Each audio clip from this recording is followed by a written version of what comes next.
Now, can you please welcome Group B to the stage? A round of applause as they come inside, please. A round of applause for Group 2, please.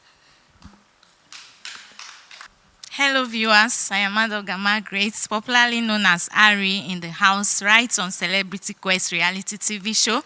This is Group B. We'll be discussing on the topic police brutality as I welcome my colleagues. Sure, since afternoon, no customer. Hey, this one too much. I don't drill like 5 pure water, only just now. Hey, God, how my people one day? My children never see food shop. Oh. Hey, young girl, come here. I say you should come here. Come here. Come to this place. Come here. See, you have that. You're a criminal. You have to come here. I'm the officer of the law. You bloody civilian, don't talk when I'm talking. I can kill you here, shoot you here. Your family members do not know. And I will tell them that I was defending myself. Yes, sir. Thank you, sir. Oh, yeah, bring out your ATM card. Sharper. Your ATM. Give me your phone. Your phone. Give me your phone.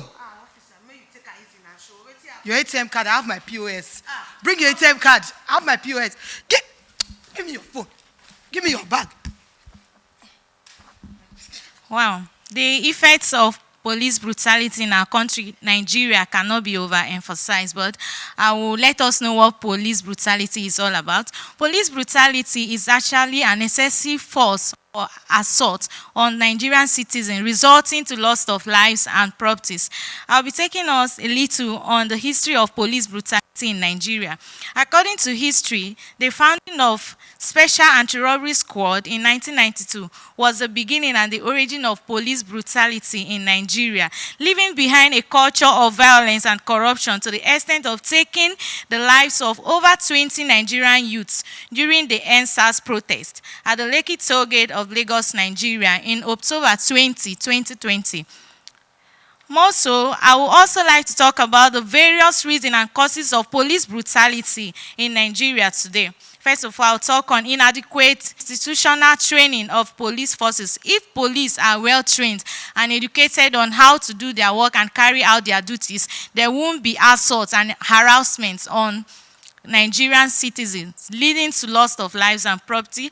Secondly, overall stress of job on the officer, just like you guys just seen what happened now. The policeman was actually stressed up, there was no food, and he has not been paid. He has no option than to assault and embarrass the citizen, taking what belongs to her, and that's not cool. Thirdly, I'll talk about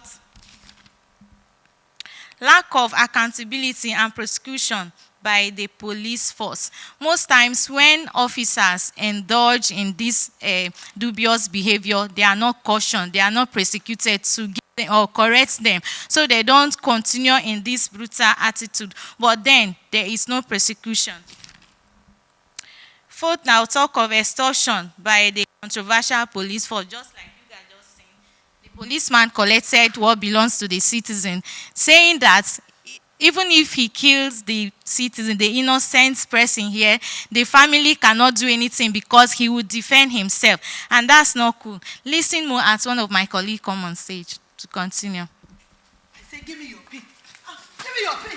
I will kill you today. Give me your pin. Your family member, they will not do that. I kill you. See you.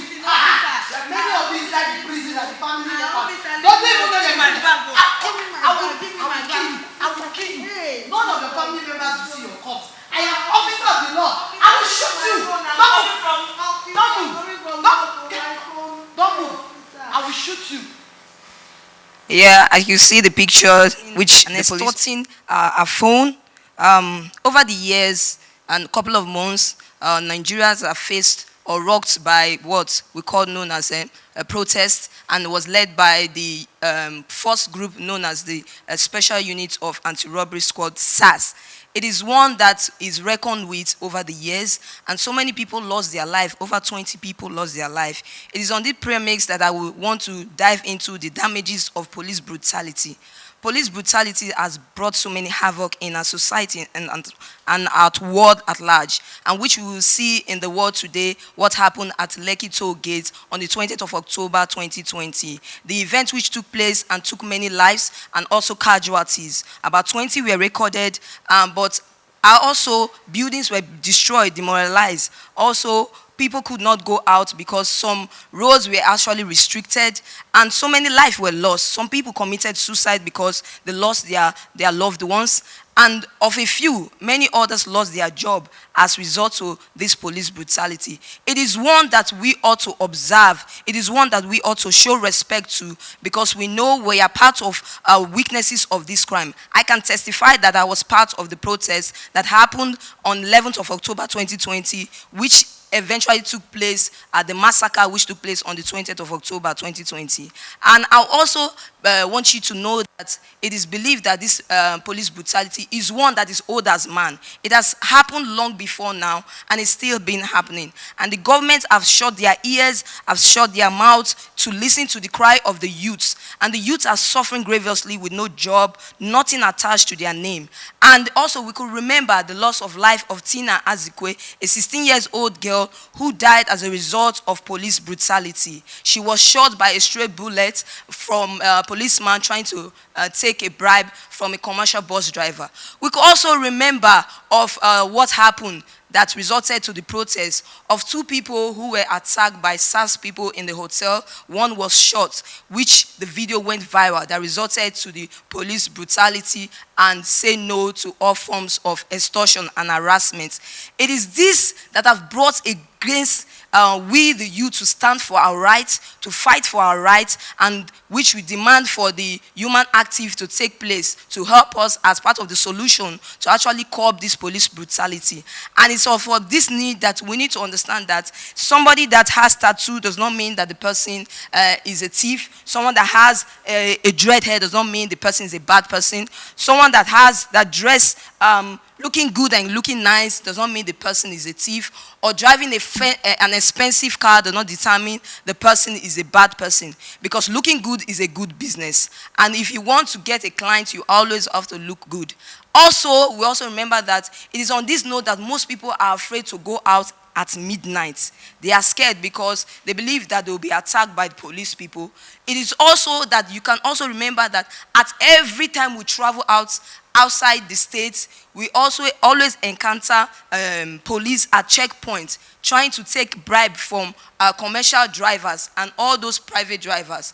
That is to tell you that this thing is rampant. It's everywhere. It is on our doorsteps. And we need to checkmate ourselves. We need to speak up. We need to stand up for our rights so that we'll be able to protect our generations to come. So on these premises, I will also invite my colleague to talk on the solution of police brutality. Yeah, give me your key. Give me your key. Give me your key. Hey, what is all this? Do you even have the right? Where is the receipt for this biscuit? What happened? What's going on here? Who are you? Why are you asking me that question? Who are you? I am the officer of the law. I will shoot you, shoot her. Nobody will ask me any question. Don't worry. Stand up. Just stand up. Yeah? Do you know who I am? Who are you? Thank you, ma. I'm from Human Rights. Thank you, ma. Yes. And I can arrest you right away. Give me. Officer. Return our things to her. Return it. This is exactly what happened to Nigeria's citizen, as you can see. The police are meant to protect us, but definitely they are not. And it's so painful when they're involved in violence, abusing people, and this has caused people dying. And the police officer tortures and rape and harass valuable women and men. The police in Nigeria are more likely to commit crime than to prevent them. So the solution to this is I'll urge the government to please take reform of police seriously if they are going to improve safely and restore confidence in the police. That's number 1 point.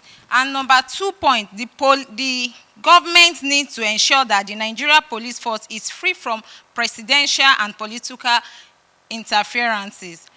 Then the number 3 point is only an independent police force can foster professionalism, Then number 4 point, it is also essential to ensure that the police do not monopolize. We've seen many cases of police misconduct are overlooked because of political interferences. We call on the Police Service Commissioner, the Human Rights Commissioner, the Federal General Office, the court, and other state and federal officials have to take shared responsibility for making the police more accountable and more effective. We call for establishment of a federal prosecution unit to take on cases of police corruption and violence. We need to ensure that complaints at follow-up and abuse is punished in order to change this country. The police need a new culture of more transparent and accountable institutional management. Thank you very much.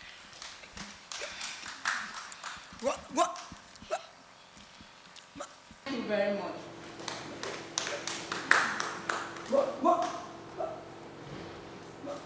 What do you have to say? See, it's not our fault.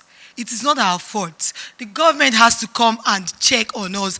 How can you, most of these police officers, including me, we are graduates, but the money they pay us is not enough to take care of our children. I'm a family man. I have 4 kids. My children is in school. How do you expect me to take care of their fees when I don't even get my salary on time and the money is too poor? Government should please increase our salary. And also, we need reformation. They need to reform the police force. They should come to our rescue. Please. And also, I want you guys to understand that expensive phone is not a crime. Having a dreadlock is not a crime. Having tattoo on your body is not a crime. Putting on a rugged jean is not a crime. Looking good is not a crime. So together we say no to police brutality. We are the boss. Miole shalaye. Celebrity quest. We are the gods and the goddess.